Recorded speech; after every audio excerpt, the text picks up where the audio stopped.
परिचय। छात्रों, आज हम हेलोएल्केन तथा हेलोएरीन के बारे में सीखेंगे। श्रीमान, हेलोएल्केन क्या है? हेलोएल्केन एक रासायनिक यौगिक है जिसमें एल्केन के एक या अधिक हाइड्रोजन परमाणु हेलोजन परमाणुओं से प्रतिस्थापित होते हैं। और हेलोजन क्या है श्रीमान? हेलोजन अभिक्रियाशील अधातु हैं जिसके 7 कर्षक इलेक्ट्रॉन हैं। इसलिए क्या कोई भी मुझे बता सकता है कि हेलोएरीन क्या है? हाँ श्रीमान, हेलोएरीन अणु हैं जिसमें हेलोजन अणु कार्बन अणुओं के साथ आबंधित रहते हैं, जो एक एरिल वलय का हिस्सा है। बहुत अच्छे रोहित। इस पाठ में हम हेलोएल्केन तथा हेलोएरीन के बारे में और अधिक सीखेंगे। उद्देश्य: इस पाठ के अंत में आप निम्न करने में सक्षम हो जाएंगे। हेलोएल्केन तथा हेलोएरीन को वर्गीकृत करना, एल्किल हैलाइड और एरिल हैलाइड की नाम पद्धति पर चर्चा करना, CX आबंध की प्रकृति की जानकारी, हेलोएल्केन तथा हेलोएरीन बनाने की विभिन्न विधियों के बारे में वर्णन करना, एल्किल हैलाइड और एरिल हैलाइड के भौतिक गुणधर्मों का वर्णन करना। वर्गीकरण: हेलोएल्केन अथवा एल्किल हैलाइड वे यौगिक हैं जिसका सामान्य सूत्र RX है, जहां R एक एल्किल अथवा प्रतिस्थापित समूह है और X हेलोजन FCl-Br समूह है। हेलोएरीन अथवा एरिल हैलाइड वे यौगिक हैं जिनमें हेलोजन सीधे एरोमेटिक वलय से जुड़ा रहता है। उनका सामान्य सूत्र ARX है, जहां AR फेनाइल अथवा प्रतिस्थापित फेनाइल है। हेलोएल्केन तथा हेलोएरीन को हेलोजन परमाणुओं की संख्या के अनुसार वर्गीकृत किया जा सकता है। इनको मोनो, डाई अथवा पॉलीहेलोजन यौगिकों में वर्गीकृत किया जा सकता है। पॉलीहेलोजन यौगिकों में ट्राई, टेट्रा आदि शामिल हैं। कार्बन परमाणुओं के संकरण के आधार पर मोनोहेलो यौगिकों का वर्गीकरण, जैसा कि नीचे दिया गया है, किया जा सकता है। हेलोजन यौगिक जिसमें हेलोजन sp3 संकरित कार्बन आबंधित रहता है। एल्किल हैलाइड अथवा हेलोएल्केन RX, इनका सामान्य सूत्र CnH2n-1x है। इन्हें हेलोजन परमाणु के प्राथमिक, द्वितीयक अथवा तृतीयक कार्बन अणु से आबंधन के आधार पर पुनः प्राथमिक, द्वितीयक अथवा तृतीयक में वर्गीकृत किया गया है। एलिलिक हैलाइड, ये वे यौगिक होते हैं जिनमें हेलोजन परमाणु कार्बन कार्बन द्विकाबंध के समीपवर्ती sp3 संकरित कार्बन परमाणु से आबंधित रहता है। बेंजलिक हैलाइड, इन यौगिकों में हेलोजन परमाणु एरोमेटिक वलय से जुड़े sp3 संकरित कार्बन परमाणु से आबंधित रहता है, यानी कि एक बेंजलिक कार्बन के साथ। हेलोजन यौगिक जिसमें हेलोजन sp2 संकरित कार्बन वाइनिलिक कार्बन के साथ आबंधित होता है। वाइनिलिक हैलाइड, इन हैलाइडों में हेलोजन परमाणु कार्बन कार्बन द्विकाबंध के sp2 संकरित कार्बन परमाणु से जुड़ा रहता है, यानी एक वाइनिलिक कार्बन के साथ। एरिल हैलाइड, इन हैलाइडों में हेलोजन परमाणु एरोमेटिक वलय के कार्बन परमाणु से सीधे आबंधित रहता है। उदाहरण: हेलोबेंजीन। नाम पद्धति: एल्किल हैलाइडों के सामान्य नाम की व्युत्पत्ति के लिए एल्किल समूह का नाम लिखने के पश्चात हैलाइड का नाम लिखा जाता है। नामकरण की IUPAC पद्धति में एलिलिक हैलाइड का नामकरण हेलोजन प्रतिस्थापित हाइड्रोकार्बन के रूप में किया जाता है। हेलोएरीन को IUPAC में एरिल हैलाइड कहा जाता है। सामान्य अथवा ट्राइवियल पद्धति में भी यही कहा जाता है। डाई हैलोजन यौगिकों के लिए सामान्य अथवा ट्राइवियल पद्धति में O-, M-, P- का प्रयोग उपसर्ग के रूप में किया जाता है, लेकिन IUPAC पद्धति में 1, 2, 1, 3, 1, 4 संख्याओं का उपयोग किया जाता है। डाई हैलो यौगिक जिनमें एक ही प्रकार के हैलोजन परमाणु होते हैं, इनको जेमिनल हैलाइड तथा विसिनल हैलाइड में वर्गीकृत किया जाता है। जब दो समान हैलोजन परमाणु समान कार्बन से जोड़े जाते हैं, तब उनको जेमिनल डाइहाइलाइड कहते हैं। सामान्य नामकरण पद्धति में एल्किलिडीन हैलाइड के रूप में नामित किया जाता है और IUPAC नाम पद्धति में उनको डाइहैलोएल्केन के रूप में नामित किया जाता है। जब दो हैलोजन परमाणु नजदीकी कार्बन परमाणुओं से जुड़े होते हैं, तो उनको विसिनल डाइहैलाइड नामित किया जाता है। उनको सामान्य नामकरण पद्धति में एल्केलीन डाइहैलाइड के रूप में नामित किया जाता है और उनको IUPAC पद्धति में डाइहैलोएल्केन नामित किया जाता है। CX आबंध की प्रकृति। हैलोजन परमाणु कार्बन परमाणु की तुलना में अधिक विद्युत ऋणात्मक होता है, अतः एल्किल हैलाइड का कार्बन हैलोजन आबंध ध्रुवित हो जाता है। इससे कार्बन परमाणु पर आंशिक धनावेश तथा हैलोजन परमाणु पर आंशिक ऋणावेश आ जाता है।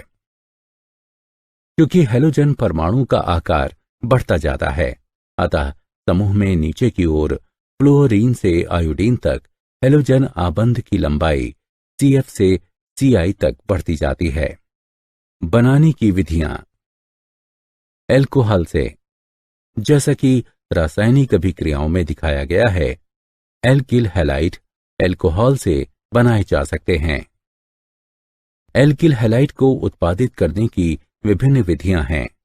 थायोनिल क्लोराइड के उपयोग की बहुत आसान विधि है, क्योंकि दूसरे उत्पाद SO2 और हाइड्रोक्लोरिक एसिड गैसें हैं और आसवन के क्रम में शुद्ध एल्किल क्लोराइड को छोड़ते हुए ये आसानी से निकल जाती हैं।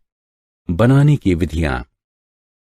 हाइड्रोकार्बन से मुक्त मूलक हैलोजनन द्वारा पराबैंगनी प्रकाश अथवा ताप की उपस्थिति में हैलोजन के एक एल्केन के साथ अभिक्रिया एल्किल हैलाइड अथवा हैलोएल्केन को बनाने का काम करती है।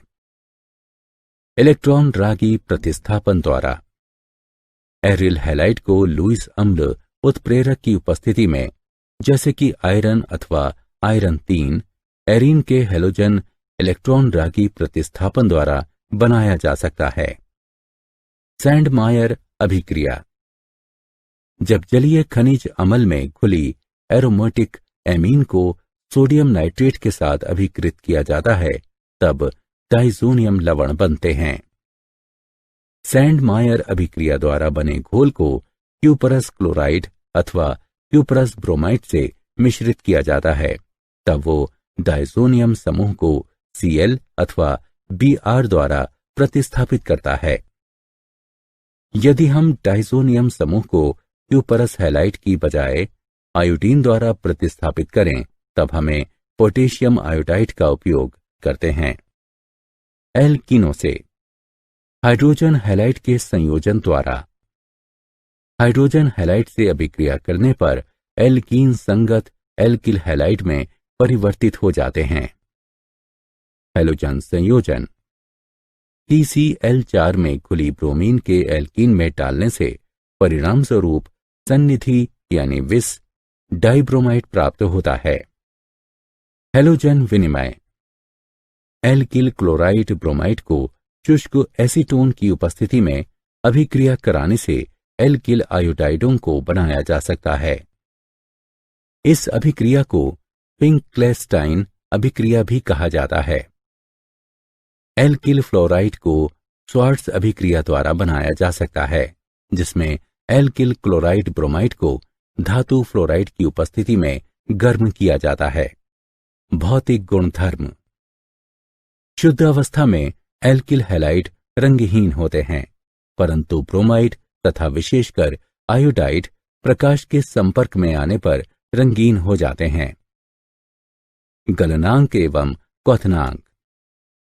ध्रुवीय प्रकृति और संगत कार्बनिक हैलोजन यौगिकों के हाइड्रोकार्बन की तुलना में उच्च आणविक द्रव्यमान के कारण कार्बनिक हैलोजन यौगिकों में अंतरा आणविक आकर्षण बल, द्विध्रुव, द्विध्रुव तथा वॉन डर वाल्स प्रबल होते हैं, जिसके कारण क्लोराइडों, ब्रोमाइडों तथा आयोडाइडों के क्वथनांक समतुल्य द्रव्यमान वाले हाइड्रोकार्बनों के क्वथनांकों की अपेक्षा अधिक होते हैं। एल्किल समूह के लिए जैसे R, एल्किल हैलाइडों के क्वथनांक के घटने का क्रम इस प्रकार है।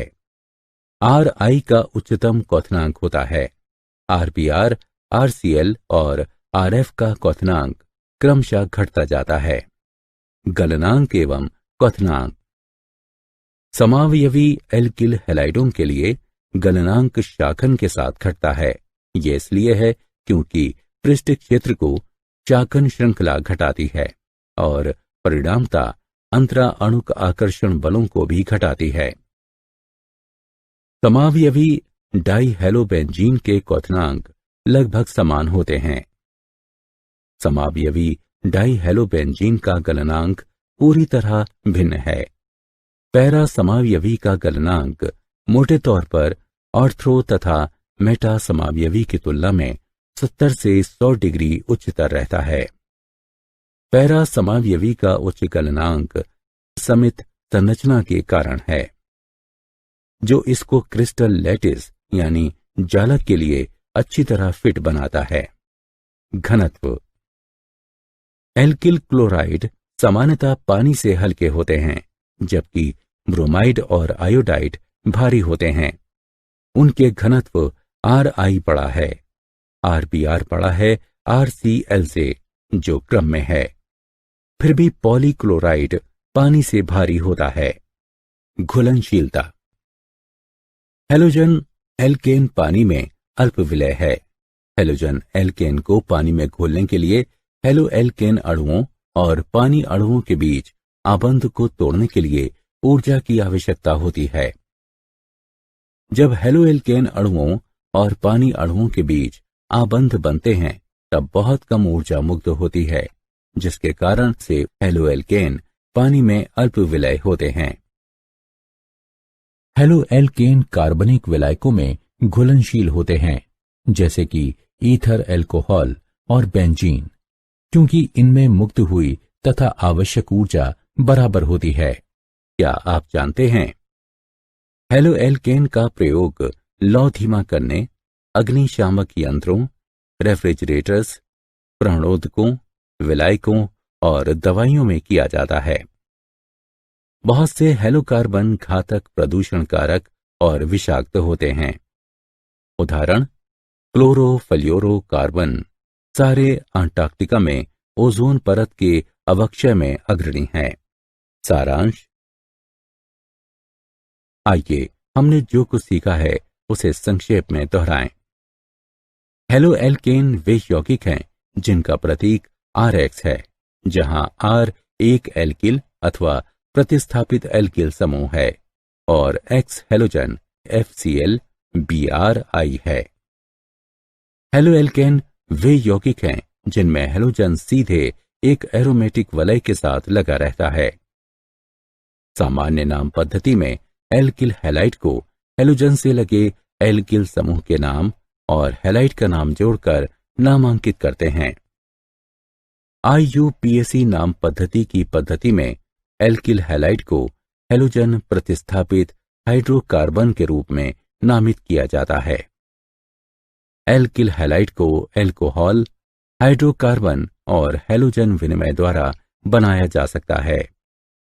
क्लोराइड, ब्रोमाइड और आयोडाइडों का क्वथनांक लगभग समान आणविक द्रव्यमान के हाइड्रोकार्बन से उच्च होता है। समावयवी डाइहेलोबेंजीन के क्वथनांक लगभग समान होते हैं। समावयवी डाइहेलोबेंजीन के गलनांक सर्व प्रकार से भिन्न होते हैं। हैलोजन एल्केन पानी में अल्प विलय होते हैं। परिचय। बच्चों, आज हम हेलो एल्केन एवं हेलो एरीन तथा पॉलीहेलोजन यौगिकों की रासायनिक अभिक्रियाओं के बारे में जानेंगे। सर, रासायनिक अभिक्रियाएं क्या होती हैं? बेटा, रासायनिक अभिक्रिया एक ऐसा रासायनिक परिवर्तन है जिससे नए पदार्थों का जन्म होता है। और पॉलीहेलोजन यौगिक क्या होते हैं सर? पॉलीहेलोजन यौगिक कार्बन के वो यौगिक हैं जिनमें एक से अधिक हेलोजन परमाणु होते हैं। क्या तुम कोई उदाहरण दे सकते हो? सर, क्लोरोफॉर्म एक पॉलीहेलोजन यौगिक का उदाहरण है। शाबाश रोहित।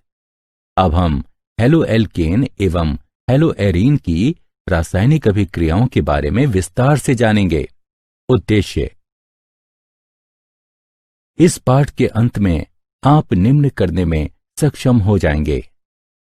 हेलो एल्केनों की रासायनिक अभिक्रियाओं को समझना, हेलो एरीनों की रासायनिक अभिक्रियाओं को समझना, पॉलीहेलोजन यौगिकों का वर्णन करना, रासायनिक अभिक्रियाएं। हेलो एल्केनों की रासायनिक अभिक्रियाओं को निम्न श्रेणियों में बांटा गया है।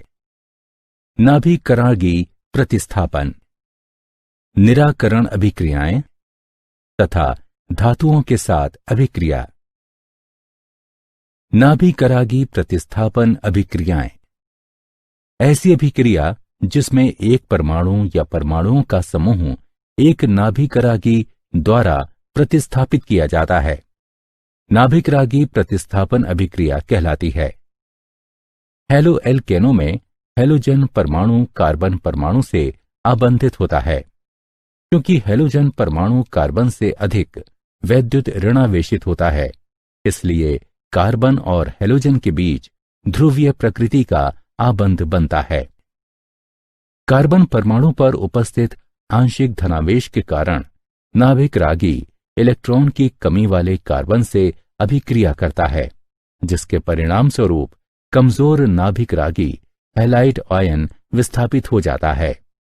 वर्गीकरण। नाभिकरागी प्रतिस्थापन अभिक्रिया दो विभिन्न प्रकारों से हो सकती हैं।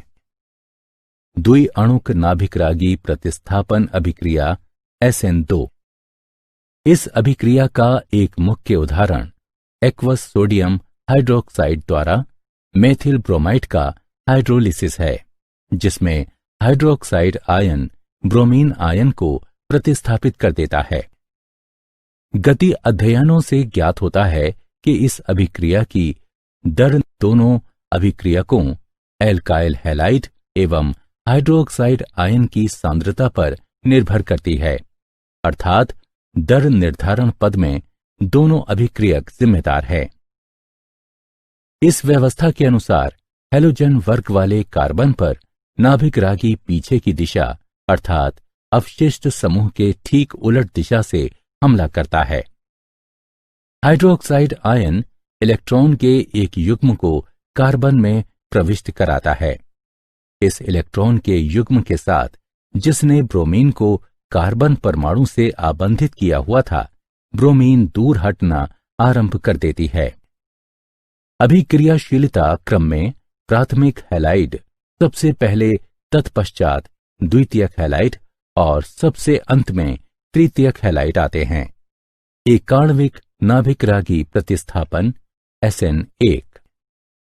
ये दो चरणों में पूरी होने वाली अभिक्रिया है। प्रथम चरण में धीमा मध्यवर्ती कार्बोकैटायन बनता है, जो द्वितीय चरण में अभिकर्मक नाभिकरागी से संयुक्त हो जाता है।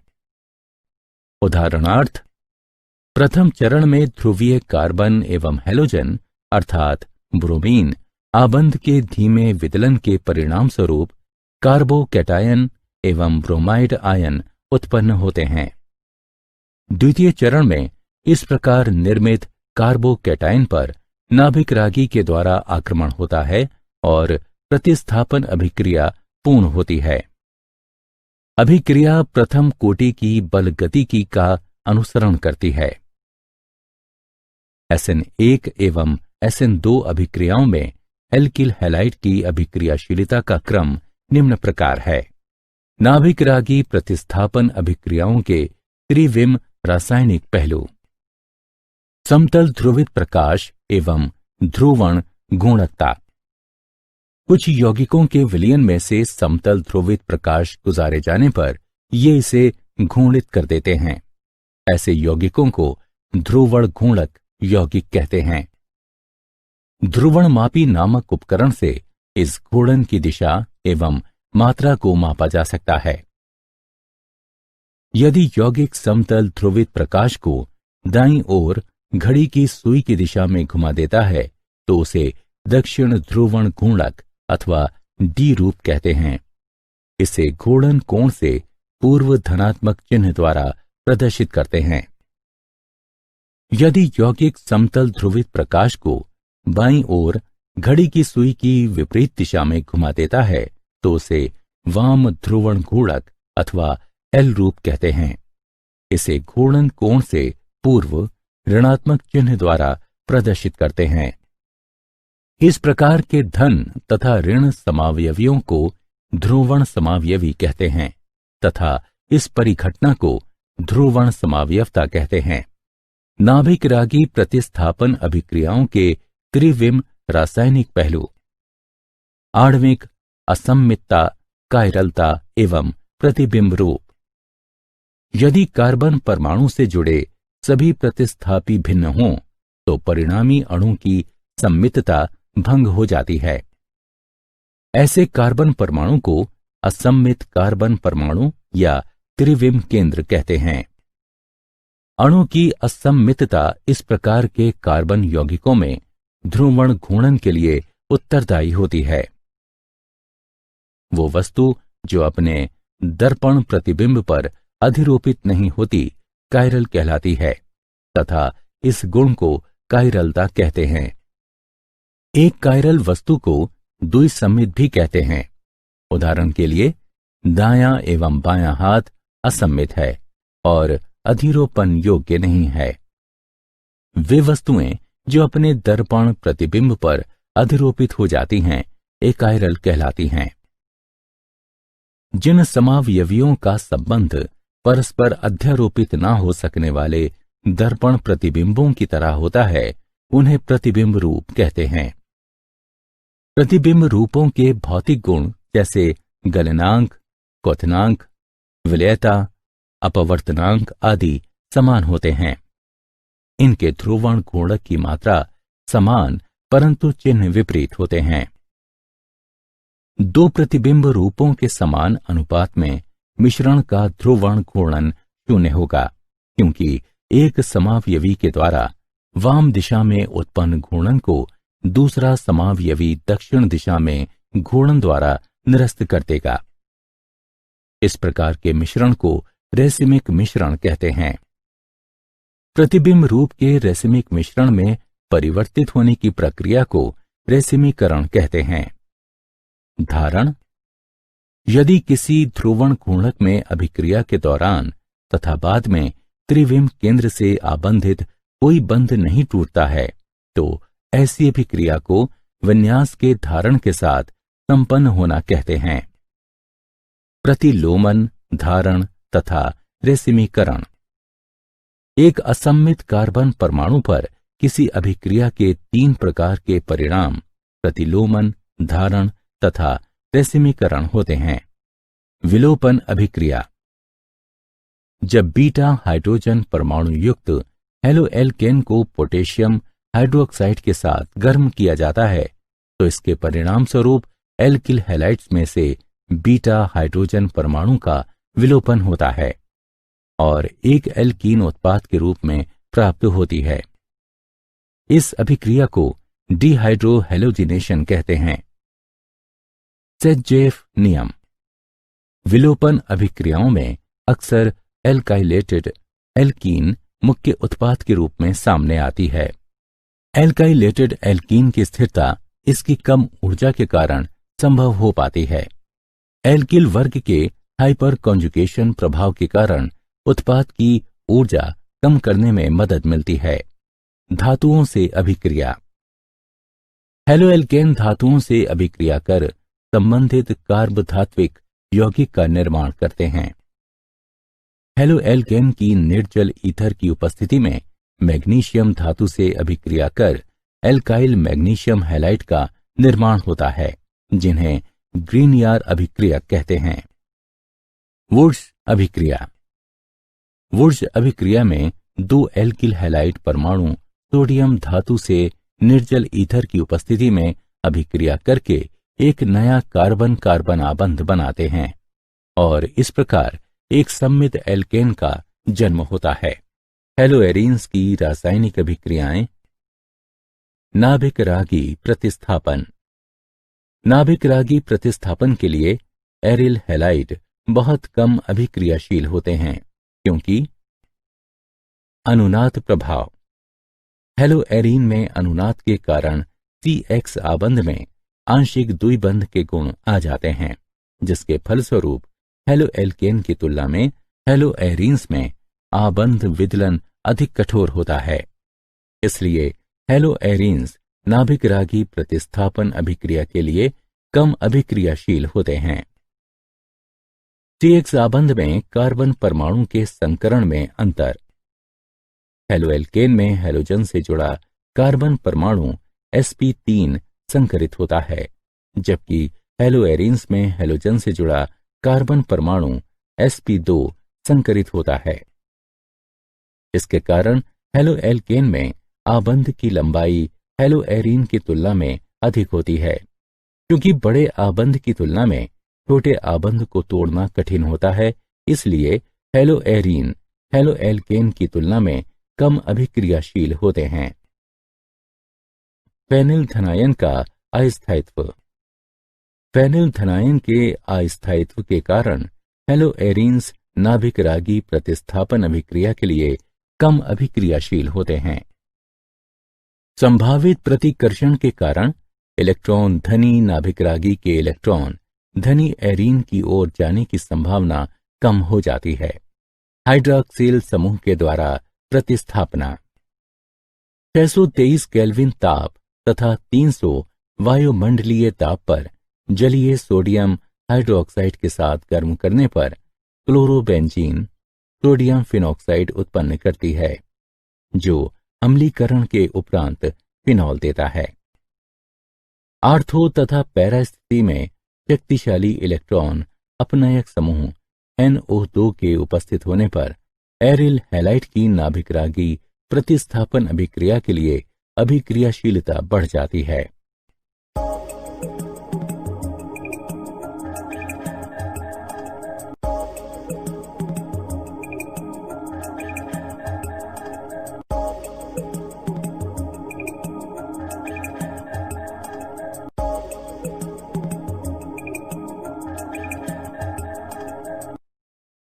इन अभिक्रियाओं की क्रियाविधि निम्न प्रकार है। ऑर्थो नाइट्रोक्लोरोबेंजीन हाइड्रोक्साइड आयन के साथ अभिक्रिया कर ऑर्थो नाइट्रो फिनॉल देता है।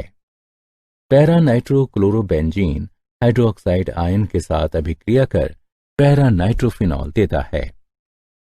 मेटा नाइट्रोक्लोरोबेंजीन हाइड्रोक्साइड आयन के साथ अभिक्रिया करके मेटा नाइट्रोफिनॉल देता है। इलेक्ट्रॉन रागी प्रतिस्थापन अभिक्रियाएं।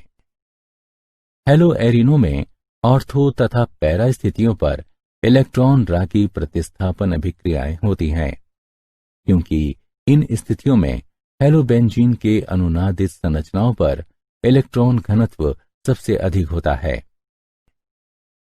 उदाहरणार्थ, हेलोजिनेशन।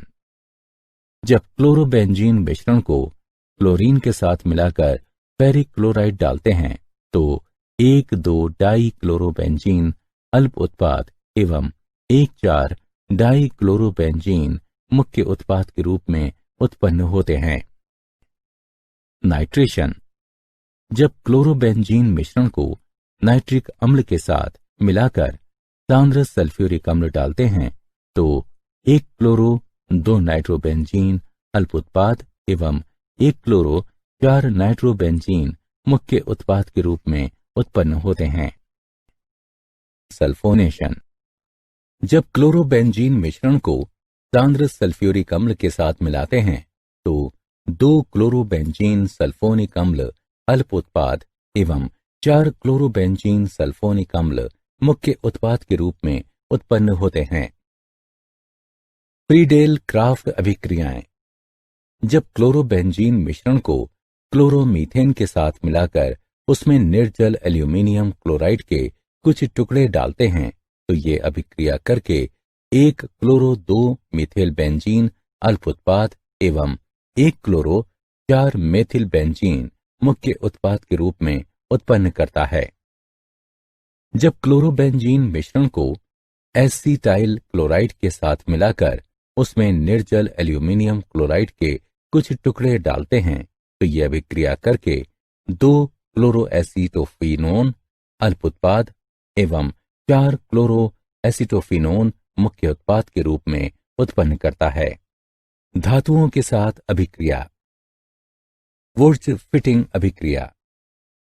ये एरोमेटिक हाइड्रोकार्बन बनाने की वुर्त्ज अभिक्रिया का एक संशोधित रूप है। ब्रोमोबेंजीन के मिश्रण में शुष्क ईथर की उपस्थिति में सोडियम ब्रोमोमीथेन डालने से टॉलीन एवं सोडियम ब्रोमाइड बनता है। फिटिंग अभिक्रिया। इसमें शुष्क ईथर की उपस्थिति में हेलोएरीन को धात्विक सोडियम से अभिक्रिया की जाती है ताकि डाइफिनाइल प्राप्त किया जा सके। सोडियम को क्लोरोबेंजीन मिश्रण में मिलाकर तत्पश्चात शुष्क ईथर के साथ अभिक्रिया करवाने से डाइफिनाइल एवं सोडियम क्लोराइड की प्राप्ति होती है। पॉलीहेलोजन यौगिक। एक से अधिक हेलोजन परमाणु युक्त यौगिक पॉलीहेलोजन यौगिक कहलाते हैं। डाइक्लोरोमीथेन या मेथिलीन क्लोराइड। अधिक वाष्पशीलता एवं कम ज्वलनशीलता के कारण इसका उपयोग विलायक, प्राणोदक तथा धातु की सफाई एवं फिनिशिंग विलायक के रूप में किया जाता है। मेथिलीन क्लोराइड को सूंघने से श्रवण एवं दृश्य क्षमता तथा चलने फिरने में आंशिक क्षीणता आती है। ट्राई आयोडोमीथेन यानी आयोडोफॉर्म। यह एक पीला ठोस पदार्थ है जिसका गलनांक 119 डिग्री सेल्सियस होता है। इसका उपयोग एक पूर्तिरोधी एंटीसेप्टिक के रूप में किया जाता है क्योंकि ये आयोडीन मुक्त करता है, परंतु इसकी अरुचिकर गंध के कारण इसका स्थान अन्य दवाइयों ने ले लिया है। टेट्राक्लोरोमीथेन यानी कार्बन टेट्राक्लोराइड। इसका उपयोग प्रशीतक बनाने, एरोसोल केन के लिए प्रणोदक के उत्पादन में तथा क्लोरोफ्लोरोकार्बन को संश्लेषित करने में किया जाता है। कार्बन टेट्राक्लोराइड का उपयोग अग्निशमक बनाने में तथा अनाज में कीड़ों को मारने के लिए फ्यूमिगेंट के रूप में किया जाता है। कार्बन टेट्राक्लोराइड को सूंघने से मनुष्यों में यकृत कैंसर हो सकता है। ये तंत्रिका कोशिकाओं को नष्ट करके मृत्यु का कारण बन सकता है। कार्बन टेट्राक्लोराइड वायु में निर्मुक्त होने पर ऊपरी वायुमंडल में पहुंच जाती है और ओजोन परत को विरल बना देती है। ओजोन परत के विरलीकरण से मनुष्यों का पराबैंगनी किरणों से उद्भासन बढ़ जाता है, जिससे त्वचा का कैंसर, आंखों की जलन एवं प्रतिरक्षा प्रणाली में विदारण हो सकता है। फ्रेऑन। मीथेन एवं एथेन के क्लोरोफ्लोरो व्युत्पन्न संयुक्त रूप से फ्रेऑन कहलाते हैं। CCl2F2, CCl3F इन व्युत्पन्नों के उदाहरण हैं। ये व्युत्पन्न गैर ज्वलनशील, रंगहीन, निरावेशी, कम क्वथनांक एवं 550 डिग्री सेल्सियस तक स्थायी होते हैं। CCl2F2 जिसे फ्रेऑन 12 के नाम से जाना जाता है, सबसे महत्वपूर्ण फ्रेऑन है। फ्रेऑन 12 का उत्पादन कार्बन टेट्राक्लोराइड की एंटीमनी ट्राइफ्लोराइड के साथ एंटीमनी पेंटाक्लोराइड की उपस्थिति में अभिक्रिया कराने से होता है। एक टेट्राक्लोराइड मिश्रण में एंटिमनी पेंटाक्लोराइड की उपस्थिति में कुछ एंटिमनी ट्राइफ्लोराइड मिलाएं। क्रेयॉन 12 एंटिमनी ट्राइक्लोराइड के टुकड़ों के साथ उत्पन्न होगा। PP- dichloride diphenyl trichloroethane. ये जल में अविलय सफेद पाउडर है जो वसा में विलय होता है। इसका उपयोग कीटनाशी के रूप में किया जाता है। इसके अत्यधिक स्थायी होने के कारण प्रदूषण की समस्या उत्पन्न होती है। ये जैव निम्नीकरण अयोग्य पदार्थ है। वसा या लिपिड में DDT की विलयता के कारण समस्या और जटिल हो गई है। जैसे कि कोई जानवर DDT का थोड़ा सा भाग भी ग्रहण कर लेता है। ये शरीर में संग्रहित और एकत्रित होकर पशु में कुप्रभावों को जन्म देता है। क्या आप जानते हैं 20वीं शताब्दी के प्रारंभ में क्रेयॉन का उत्पादन प्रारंभिक प्रशीतकों में प्रयुक्त होने वाली विषैली गैसों जैसे कि अमोनिया, क्लोरोमेथेन एवं सल्फर डाइऑक्साइड को हटाने के लिए हुआ था। क्लोरोफार्म को पेनिसिलिन के बनाने एवं शुद्ध करने के लिए भी किया जाता है। सारांश। आइए हमने जो कुछ सीखा है उसे संक्षेप में दोहराएं। ऐसी अभिक्रिया जिसमें एक परमाणु या परमाणुओं का समूह एक नाभिकरागी द्वारा प्रतिस्थापित किया जाता है, नाभिकरागी प्रतिस्थापन अभिक्रिया कहलाती है। कुछ यौगिकों के विलयन में से समतल ध्रुवित प्रकाश गुजारे जाने पर ये इसे घूर्णित कर देते हैं। ऐसे यौगिकों को ध्रुवण घूर्णक यौगिक कहते हैं। वह वस्तु जो अपने दर्पण प्रतिबिंब पर अधिरोपित नहीं होती कायरल कहलाती है तथा इस गुण को कायरलता कहते हैं। वह वस्तु जो अपने दर्पण प्रतिबिंब पर प्रत्यारोपित हो जाती हैं एकायरल कहलाती हैं। नाभिकरागी प्रतिस्थापन के लिए एरॉयल हैलाइड अनुनाद प्रभाव TX आवंत में कार्बन परमाणु के संकरण में अंतर तथा फेनिल धनायन के अस्थायित्व के कारण बहुत कम अभिक्रियाशील होते हैं। एक से अधिक हैलोजन परमाणु युक्त यौगिक पॉलीहैलोजन यौगिक कहलाते हैं। उदाहरण के लिए डाइक्लोरोमीथेन, ट्राइक्लोरोमीथेन, ट्राइआयोडोमीथेन, टेट्राक्लोरोमीथेन, क्रेयॉन एवं डाइक्लोरो डाइफेनिल और ट्राइक्लोरोएथेन।